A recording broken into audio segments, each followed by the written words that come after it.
Boa noite, irmãos. Estamos aqui então reunidos mais uma vez para falar sobre discipulado. Esse vídeo que acabamos de ver agora traz esse tema para nós. O que é igreja? O que é discipulado? Para que fomos chamados? Fomos chamados para fazer eventos, reuniões, prédios, denominações ou fomos chamados para fazer discípulos? A ideia desse encontro mensal aqui é nos lembrar disso, para que nós nunca esqueçamos o nosso verdadeiro chamado como Igreja de Jesus Cristo. É muito fácil, com o passar do tempo, nós esquecermos os propósitos para quais fomos chamados. Porque é tão gostoso fazer cultos, é tão gostoso fazer reuniões, é tão gostoso fazer prédios e construções e olhar e falar, olha o que nós conseguimos fazer, nosso nome vai ficar famoso. Mas se olharmos para a Bíblia, vamos ver que muita gente caiu nesse erro também. E nós não podemos esquecer do nosso chamado principal de fazermos discípulos. Nós aqui, Igreja Batista Capital, temos esse chamado. Cremos na visão que Deus nos deu. E resumimos essa visão numa frase. Fomos chamados para discipular as nações. Queria que você abrisse sua Bíblia no livro de Deuteronômio. É o 5º livro da Bíblia, lá no comecinho. No capítulo 6. Deuteronômio, capítulo 6. Vamos ler a partir do versículo 3. Toda vez que vamos fazer algum tipo de trabalho, se nós queremos fazer o trabalho de forma organizada e eficaz, nós muitas vezes precisamos nos atentar para o processo de como vamos fazer isso. Um exemplo, eu e a Thaís estamos fazendo pizzas de frigideira. Faz um mês que nós começamos. E eu tenho pensado qual é o melhor processo de fazer a pizza. Porque para fazer 20 pizzas, eu posso demorar 4 horas ou eu posso demorar 2 horas. Se eu pensar no processo, eu vou conseguir fazer mais pizzas em menos tempo. Vou ficar menos cansado e vou ter mais tempo para desfrutar com a minha família. Se eu fizer de uma maneira desorganizada, eu vou fazer menos pizzas, vai me custar mais caro, vai me custar mais tempo, eu vou ficar mais cansado e talvez as pizzas nem fiquem tão boas, porque eu vou estar tão cansado no fim do processo que a pizza vai sair ruim. Quando nós pensamos em discipulado, muitas vezes nós temos que parar e pensar no processo também. Como vamos fazer isso? Como é fazer discípulos? Parece que no começo da igreja as coisas eram mais simples, mas elas foram se complicando. Então vamos voltar lá para o início do povo de Deus, do povo de Israel, e vamos ver qual foi o conselho de Deus a respeito disso. Veja lá, Deuteronômio capítulo 6, versículo 3. Ouça e obedeça, ó Israel. Assim tudo lhe irá bem, e você será muito numeroso numa terra onde manam leite e mel, como lhe prometeu o Senhor, o Deus dos seus antepassados. Versículo 4. Ouça, ó Israel, o Senhor, o nosso Deus, é o único Senhor. Ame o Senhor, o seu Deus, de todo o seu coração, de toda a sua alma e de todas as suas forças. Que todas estas palavras que hoje lhe ordeno estejam em seu coração. Ensine-as com persistência a seus filhos.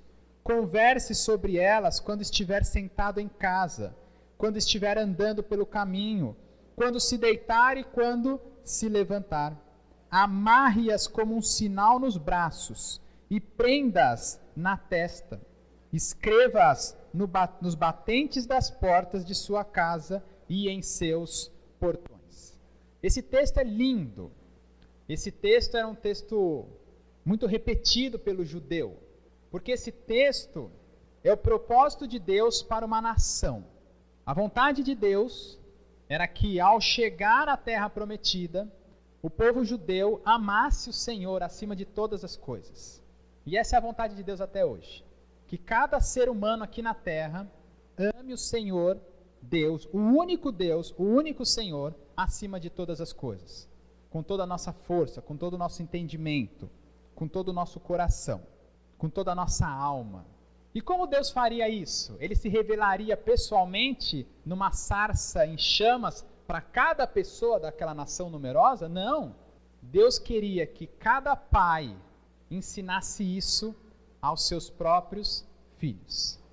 E que os seus filhos ensinassem aos netos, como nós vimos aqui no texto.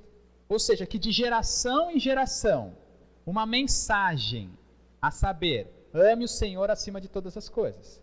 Que esta mensagem fosse transmitida de uma geração a outra, para que toda a nação conhecesse o Senhor, o único Deus, e o amasse de todo o coração. Esse texto não cita a palavra discipulado, mas quando nós pensamos em discipulado cristão, e vamos chegar daqui a pouco em Jesus, nós vamos ver que o discipulado nada mais é do que isso, uma mensagem que está gravada no seu coração, assim como está aqui no texto. Diz assim, ó, que todas essas palavras que hoje lhe ordeno estejam em seu coração. Ou seja, há uma mensagem gravada no nosso coração. Eu devo pegar esta mensagem que está gravada em meu coração e transmiti-la a outras pessoas. Quem é a primeira pessoa para quem eu devo transmitir essa mensagem? Para os meus filhos. Vamos entender então que discipulado, mais do que um processo que se faz comercialmente nas igrejas, é um processo de paternidade. Discipulado tem a ver com paternidade. Discipulado tem a ver com uma pessoa que encontra outra pessoa e adota essa pessoa como filho. E agora quer transmitir a essa outra pessoa tudo aquilo que eu sei, tudo aquilo que está no meu coração. Por isso que lá no Novo Testamento, os bispos, os presbíteros, os diáconos, os pastores, uma das características é que ele tenha filhos que amem o Senhor também. Porque se um homem não consegue pastorear o coração dos próprios filhos, ou seja, discipular os próprios filhos, como ele vai fazer isso com os de fora?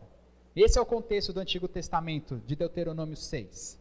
O pai é responsável pelo crescimento espiritual de outra pessoa, primeiramente dos seus filhos. E isso vai se encadear, porque vai juntar os netos, depois os bisnetos, os tataranetos e as genealogias intermináveis do Antigo Testamento. Para que servem essas genealogias? Para indicar o caminho por onde a mensagem de ame o Senhor teu Deus acima de todas as coisas passou. Mas como se dá esse processo no dia a dia? Então eu devo fazer uma escola dominical, uma escola sabática, uma EBF na minha casa todos os dias? Não, o negócio é até mais simples do que isso. Ele diz, pegue o seu discípulo, que é o seu filho, e o ensine com persistência. A tradução antiga diz, inculque, ou seja, coloca lá dentro da cabeça dele essa mensagem que está no seu coração, com vontade, com diligência, com esforço. Em que momento do dia eu vou fazer isso? Quando você estiver sentado na sua casa. Você fica sentado com o seu filho? Quando você estiver andando pelo caminho, quando você estiver levando ele para a escola, quando for se deitar, antes da criança pegar no sono, ao se levantar, de manhã bem cedinho, 6 horas da manhã, você quer que eu ensine meu filho? É isso que a palavra de Deus diz. Não perca a oportunidade de mostrar que o Senhor é o único e verdadeiro Deus e que a Ele devemos dedicar toda a nossa alma, toda a nossa força, todo o nosso amor. Não perca a oportunidade de ensinar uma outra pessoa, a começar dos seus filhos, quais são os caminhos de Deus. Amarre aos seus braços, ou seja, tudo que você for fazer, reflete o seu amor por Deus. Coloque ele na frente da sua testa. Quando a pessoa olhar para você, ele vai conseguir ver que está estampado no seu rosto, que você ama a Deus acima de todas as coisas. Esses são alguns princípios fundamentais que Deuteronômio 6 traz para nós, a respeito do ensino de novas gerações. E queremos aplicar isso aos nossos dias, porque Jesus não fez nada mais diferente do que isso. Ou seja, pegou alguns homens, adotou esses homens, adotou 12 filhos e andou com esses 12 filhos e não perdia uma oportunidade de lhe falar que Deus é o único Deus e que nós devemos amar e temer esse Deus e que nós devemos obedecer à lei de Deus, que nós devemos refletir com as nossas atitudes, com os nossos atos e com as nossas palavras que amamos a Deus acima de todas as coisas. E Jesus falou disso com seus discípulos em casamentos, em velórios, quando visitava doentes, quando visitava pessoas tristes, quando estava caminhando rumo a Jerusalém ou voltando de Jerusalém, quando estava andando de barco em meio a uma pescaria, ou quando estava comendo um churrasquinho na praia, ou quando estava fazendo um culto para milhares de pessoas, ou quando estava participando de uma reunião formal dentro de uma sinagoga. Jesus aplicou Deuteronômio 6, juntamente com seus discípulos. Paulo, mais para frente, lá em 2 Timóteo 2:2, disse: escolha homens fiéis, ensine aquilo que eu te ensinei, Timóteo, aquilo que está no meu coração, que agora está no seu coração, ensine para outros, que ensine para outros. E vamos ensinando de geração em geração a amar a Deus acima de todas as coisas, a proclamar que Jesus é o único Senhor e Salvador das nossas vidas. Puxa vida, pastor, então quer dizer que o negócio nem é tão complicado assim? Quer dizer que nem é tão complicado assim. Nós olhamos o videozinho e não sei se vocês perceberam que toda vez que um bonequinho chegava perto do outro, uma luzinha acendia no coração, né? Aquela luzinha se acendendo, aquela pessoa estava se tornando um discípulo. Ela estava aprendendo a entender, a obedecer e a proclamar que Deus é o único Senhor e o único Salvador da vida dela. E fazemos isso quando? Quando nos relacionamos. Por isso voltamos aqui para o contexto familiar de Deuteronômio 6. Porque fazemos discípulos num contexto familiar. Fazemos discípulos quando nós frequentamos a casa uns dos outros. Quando nós saímos para comer juntos. Quando nos encontramos de forma informal e conversamos sobre Deus.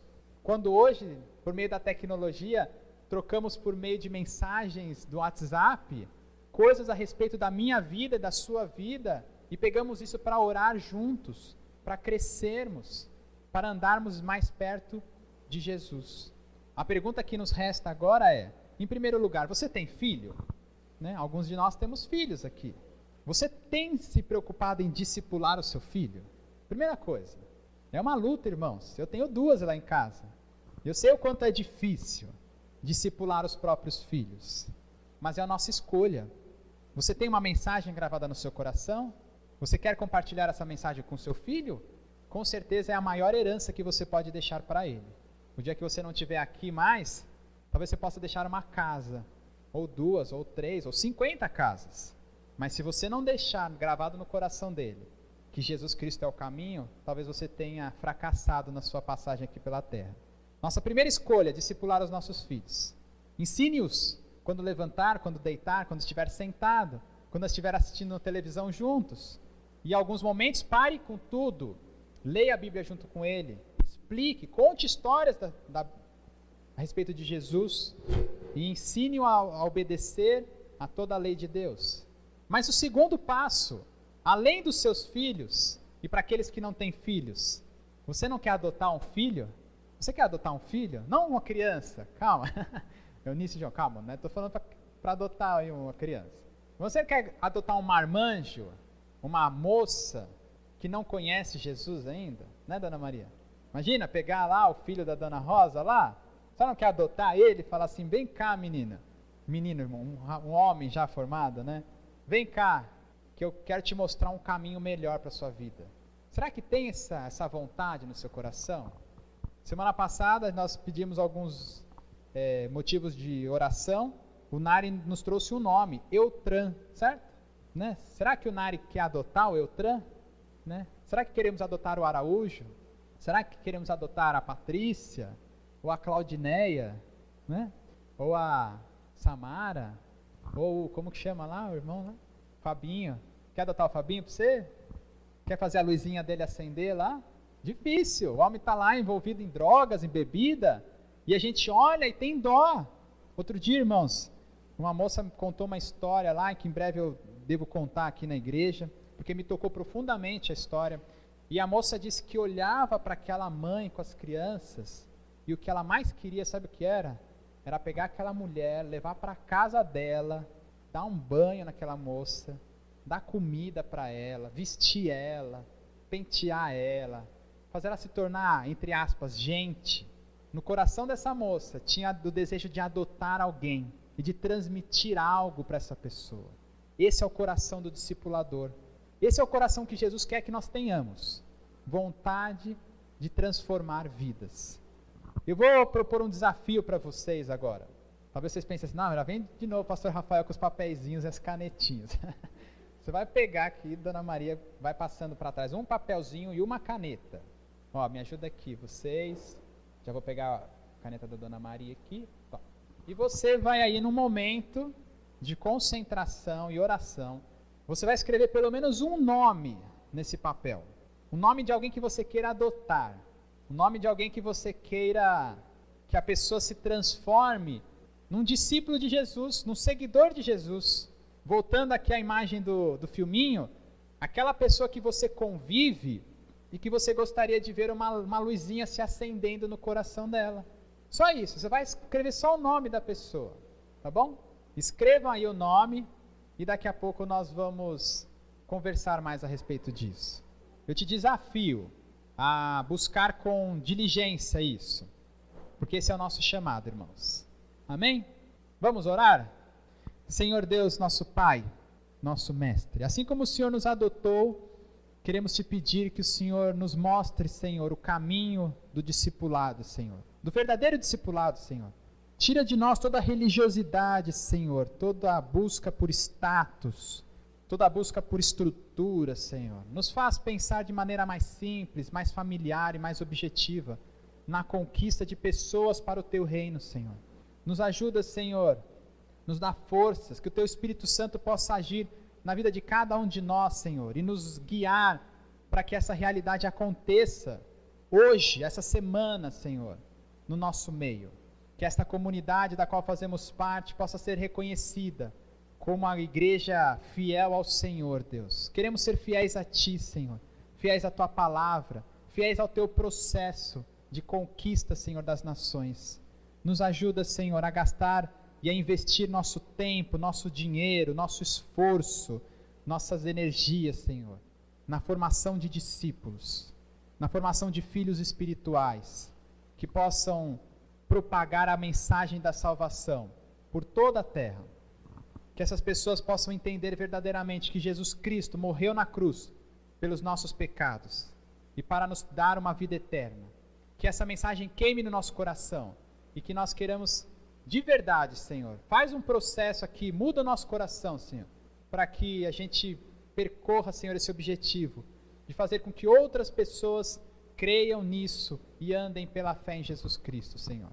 Nos dá bom êxito, Senhor, nessa tarefa, é o que te pedimos, em nome de Jesus. Amém.